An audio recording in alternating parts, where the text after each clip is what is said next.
ಆತ್ಮೀಯ ಕೇಳುಗ ಬಾಂಧವರೇ, ಇದು ನಿಮ್ಮ ನೆಚ್ಚಿನ ಬಿಸಿ ಧ್ವನಿ ವಾಯ್ಸ್ ಆಫ್ ಬಾಗಲಕೋಟೆಯ BVVS ಬಸವೇಶ್ವರ ತಾಂತ್ರಿಕ ಮಹಾವಿದ್ಯಾಲಯದ ಸಮುದಾಯ ರೇಡಿಯೋ. ಇನ್ನು ಮುಂದೆ ಸುವಿಚಾರ ಕಾರ್ಯಕ್ರಮ ಮೂಡಿಬರುವುದು. ಕಾರ್ಯಕ್ರಮವನ್ನ ನಡೆಸಿಕೊಡಲಿದ್ದಾರೆ ಚಿದಾನಂದ್ ಜಟಿಮಠ್. ಎಲ್ಲರಿಗೂ ನಮಸ್ಕಾರ. ಯುಗಾದಿ ಹಬ್ಬದ ಶುಭಾಶಯಗಳು. ಪ್ರಕೃತಿಯ ಸಿರಿಮುಡಿಗೆ ಕಳೆಕಟ್ಟಿದೆ. ಹಸುರಿತ್ತಲ್ ಹಸುರತ್ತಲ್ ಹಸುರೆತ್ತಲ್ ಎಂಬ ಭಾವ ಮೈ ಮನಗಳಲ್ಲಿ ಹೆಚ್ಚ ಹಸುರಾಗಿದೆ. ನವೋಲ್ಲಾಸ ನವಚೈತನ್ಯ ತುಂಬಿಕೊಂಡಿದೆ. ಇದಕ್ಕೆಲ್ಲ ಕಾರಣ ಹಬ್ಬಗಳ ರಾಜ ಯುಗಾದಿಯ ಆಗಮನ. ಎತ್ತ ನೋಡಿದ ರಥ ಮಾವು ಬೇವುಗಳ ಹಚ್ಚ ಹಸಿರನ್ನ ಹೊತ್ತು ಸ್ವಾಗತ ಕೋರುತ್ತಿವೆ. ನವ ವಸಂತನ ಆಗಮನಕ್ಕೆ ದುಂಬಿಯು ಜೇಂಕಾರಗೈಯುತ್ತಿದೆ.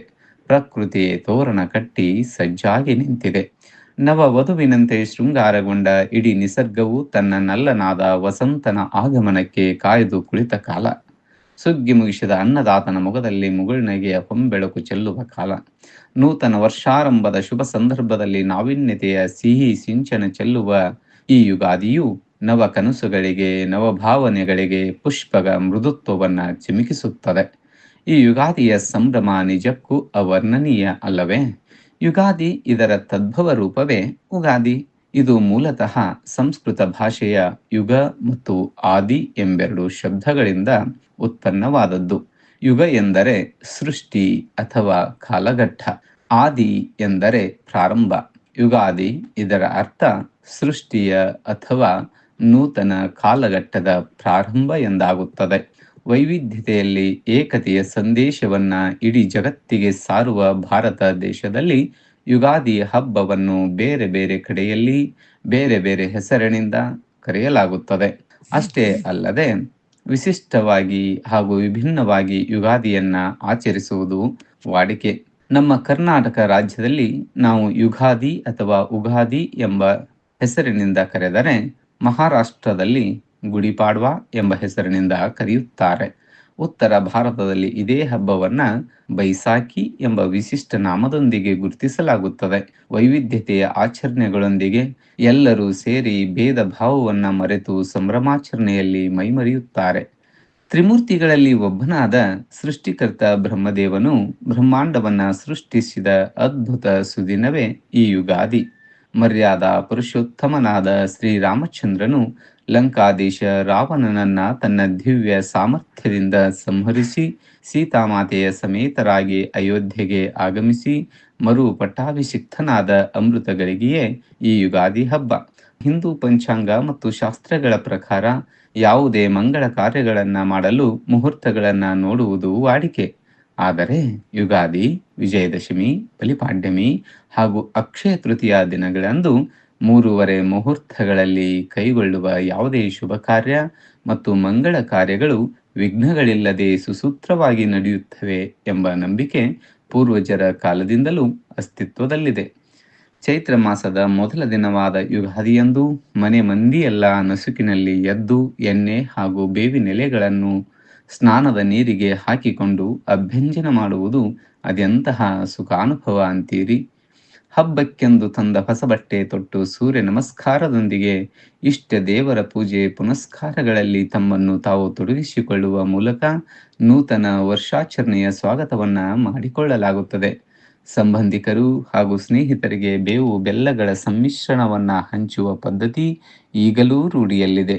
ಹಬ್ಬದ ದಿನದಂದು ವಿಶೇಷವಾಗಿ ಎಲ್ಲರ ಮನೆಗಳಲ್ಲಿ ಹೋಳಿಗೆ ಹಾಗೂ ವಿಶೇಷ ಸಿಹಿ ತಿನಿಸುಗಳನ್ನ ತಯಾರಿಸಲಾಗುತ್ತದೆ. ಪ್ರತಿ ಮನೆಯ ಮುಂದೆ ಕಂಗೊಳಿಸುವ ಬಣ್ಣದ ಚಿತ್ತಾರದ ರಂಗೋಲಿ, ಬಾಗಿಲಿನಲ್ಲಿ ನಲಿದಾಡುವ ಮಾವಿನೆಲೆ ಮತ್ತು ಬೇವಿನೆಲೆಗಳ ತೋರಣ ನೋಡುವುದೇ ಮನಗಳಿಗೆ ಸೊಗಸಿನ ಆನಂದಾನುಭವ. ಜನವರಿ 1 ಹ್ಯಾಪಿ ನ್ಯೂ ಇಯರ್ ಎಂದು ಕುಣಿದು ಕಿರುಚಾಡಿ ಹುಚ್ಚು ಹೊಳೆಯಲ್ಲಿ ತೇಲಾಡುವ ಈಗಿನ ತಲೆಮಾರುಗಳಿಗೆ ವಾಸ್ತವವಾಗಿ ನಮ್ಮ ನೂತನ ವರ್ಷದ ಪ್ರಾರಂಭ ಯುಗಾದಿ ಹಬ್ಬ ಎನ್ನುವ ಸತ್ಯಾಂಶದ ಅರಿವು ಅತಿ ಅಗತ್ಯವಾಗಿರಬೇಕು. ಪಾಶ್ಚಿಮಾತ್ಯರ ಅಂಧಾನುಕರಣೆ ನಮ್ಮ ಸಂಸ್ಕೃತಿ ಮತ್ತು ಸಂಪ್ರದಾಯಗಳಿಂದ ನಮ್ಮನ್ನು ದೂರ ಸರಿಸುತ್ತಿರುವುದು ದುರಂತವೇ ಸರಿ. ಬಾಲ್ಯದ ನಮ್ಮ ದಿನಗಳನ್ನು ಒಮ್ಮೆ ಮೆಲುಕು ಹಾಕಿ ನೋಡಿ. ಇಡೀ ಮನೆಯಲ್ಲಿ ಹಬ್ಬದ ಪೂರ್ವ ತಯಾರಿಗಳು, ಹಬ್ಬದ ದಿನ ಬಂಧು ಬಾಂಧವರು ಸಮಾಗಮ ಆಗುವರು, ಮುಂಜಾನೆಯಿಂದಲೇ ಹೊಸ ಬಟ್ಟೆ ತೊಟ್ಟು ಕುಣಿದು ಸಂಭ್ರಮಿಸುವ ಯುಗಾದಿ ಮರೆತೇನೆಂದರೂ ಮರೆಯಲಾಗದಂಥದ್ದು. ಯುಗಾದಿ ದಿನವು ಬದಲಾವಣೆ ಮತ್ತು ಹೊಸತನದ ಸಂಕೇತ. ಅಂದು ಪ್ರಕೃತಿಯಲ್ಲಿ, ಸಂವತ್ಸರದಲ್ಲಿ, ಋತುವಿನಲ್ಲಿ ಮತ್ತು ಮಾಸದಲ್ಲಿ ಬದಲಾವಣೆ ಅಥವಾ ಹೊಸತನ ಕಾಣುತ್ತೇವೆ. ಬೇವು ಬೆಲ್ಲಗಳನ್ನು ಹಂಚಿ ತಿನ್ನುವುದರ ಮುಖೇನ ಜೀವನ ಸಂದೇಶವನ್ನು ಹೊರಹಾಕುತ್ತೇವೆ. ಒಟ್ಟಾರೆ ಯುಗಾದಿಯು ಜೀವನದ ಅತ್ಯಮೂಲ್ಯವಾದ ಅದ್ಭುತ ಪಾಠವನ್ನೇ ನಮಗೆ ಮನದಟ್ಟು ಮಾಡಬಲ್ಲದು. ಜೀವನವೆಂದರೆ ಬರೀ ಸಂತೋಷ, ಆನಂದ, ನಲಿವುಗಳ ಕೂಟವಲ್ಲ. ಹಾಗೆಯೇ ನೋವು, ದುಃಖಗಳ ಕೂಪವೂ ಅಲ್ಲ. ಅದು ಅವೆರಡರ ಸುಂದರ ರಸಪಾಕ, ಒಂದೇ ನಾಣ್ಯದ ಎರಡು ಮುಖಗಳಂತೆ. ಪ್ರತಿಯೊಬ್ಬರ ಬದುಕಿನಲ್ಲಿ ಕಷ್ಟ, ಸುಖಗಳು, ನೋವು, ನಲಿವುಗಳು, ಅಳುವು, ನಗುವುಗಳು ಸಾಮಾನ್ಯ ಎಂಬ ಅದ್ಭುತ ಸಂದೇಶ ಇದರಲ್ಲಡಗಿದೆ.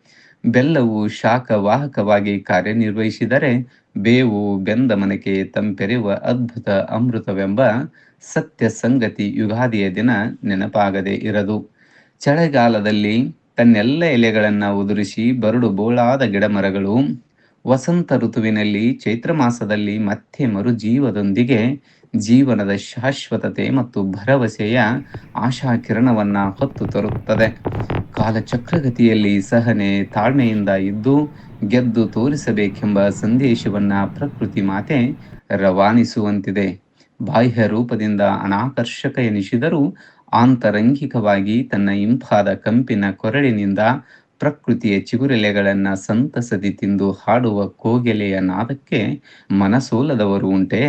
ಮೈ ನಡುಗುವ ಚಳಿ, ಕುಳಿರ್ಗಾಳಿಯಿಂದ ನೇರ ಸೂರ್ಯ ರಶ್ಮಿಯ ಬಿಸಿಲಿನ ಝಳ ನಿಧಾನವಾಗಿ ಏರುವ ಈ ಸಂದರ್ಭದಲ್ಲಿ ಪ್ರಕೃತಿಯಲ್ಲಾಗುವ ಗಣನೀಯ ಪರಿವರ್ತನೆ ಹಾಗೂ ಬೇವು ಬೆಲ್ಲಗಳ ಸಮ್ಮಿಶ್ರಣಗಳು ರೋಗ ನಿರೋಧಕ ಶಕ್ತಿಯ ವರ್ಧಕಗಳಾಗಿವೆ.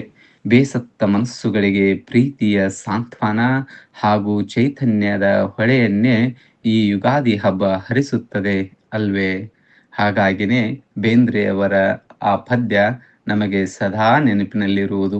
ಯುಗ ಯುಗಾದಿ ಕಳೆದರೂ ಯುಗಾದಿ ಮರಳಿ ಬರುತ್ತಿದೆ, ಹೊಸ ವರುಷಕ್ಕೆ ಹೊಸ ಹರುಷವ ಹೊಸತು ತರುತ್ತಿದೆ.